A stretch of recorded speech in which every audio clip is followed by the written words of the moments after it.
Allah subhanahu wa ta'ala An-Nahl suresinde وَلَقَدْ بَعَثْنَا فِي كُلِّ أُمَّةٍ رَسُولًا أَنِ اعْبُدُوا اللّٰهَ وَاجْتَنِبُوا الطَّاغُوتَ. Biz ar bir ümmetke жалгыз Аллахтын өзүнө гана сыйынгыла жана андан башка тагуттардан, жалган кудайлардан алыс болгула деп даават айта турган пайгамбар жибердик дейт. Ар бир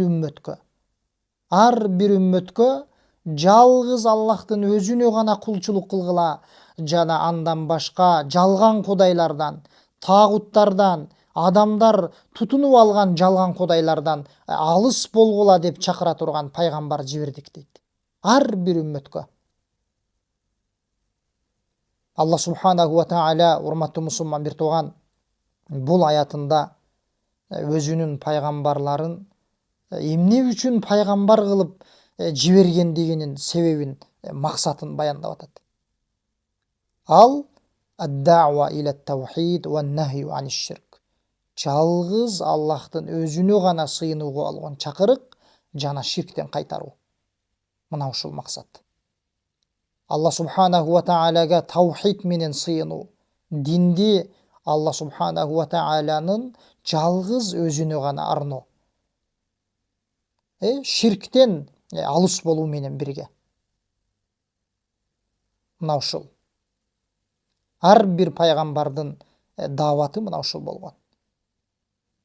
Кимде ким Алла субханаху ва таалянын жалгыз өзүнө гана сыйынууга болгон чакырыкка чакырып аткан болсо, жалгыз Аллах тааланын өзүнө гана сыйынууга чакырып, жана ширктен кайтарып аткан болсо, демек ал адамдын дааваты эмне? Пайгамбарлардын дааваты. Жана бул аяттан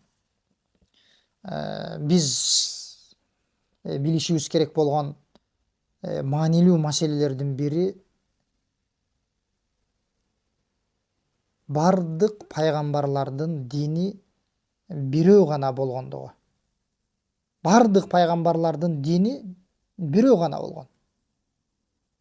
Ал ихласул ибадати лилла ва таркуш ширк.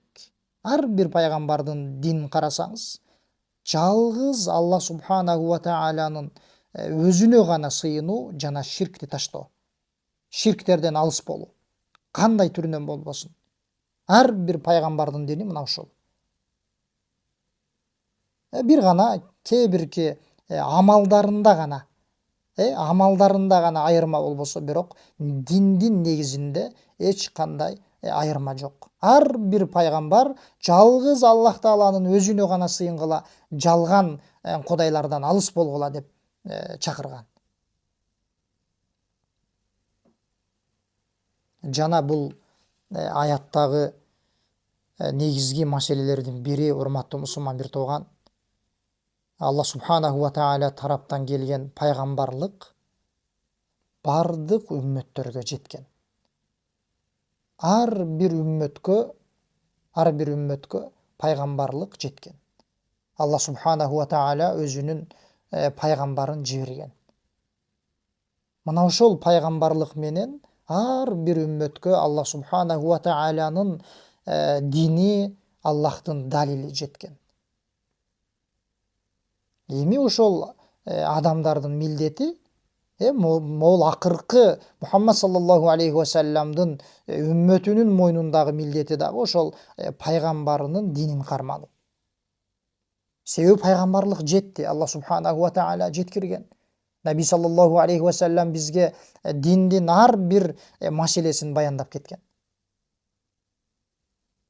Демек, бул аяттагы маанилүү нерселердин бири, ар бир үммөткө Алла субханаху ва таалянын пайгамбарлыгы жеткен, баяндалган.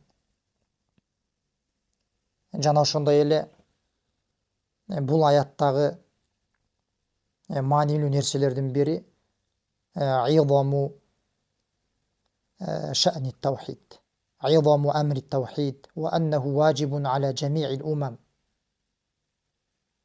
Таухиддин маанилүүлүгү.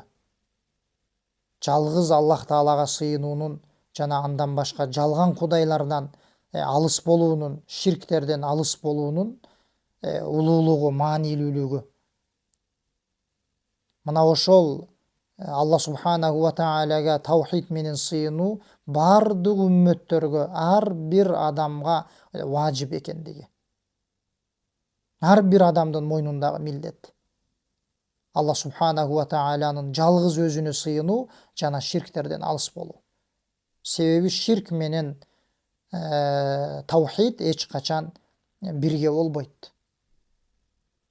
Ширк Аллах Таалага сыйынууга болгон кулчулукту, Аллах Таалага сыйынууну эмне жокко чыгарып жиберет, эгерде чоң ширк боло турган болсо.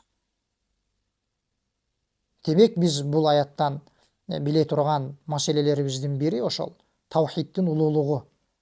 Ар бир пайгамбар өзүнүн коомуна мына ушул милдетти жеткирген. Жана ошондой эле бул аяттан биз, урматтуу мусулман бир тууган, ла илаха иллаллах келимесинин маанисин түшүнөбүз.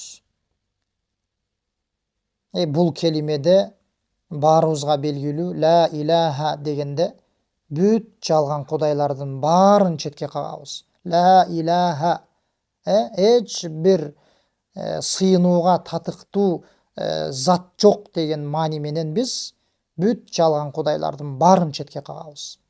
Экинчи бөлүгү менен, иллаллах деген экинчи бөлүгү менен кулчулукту жалгыз Аллахтын өзүнө гана арнайбыз.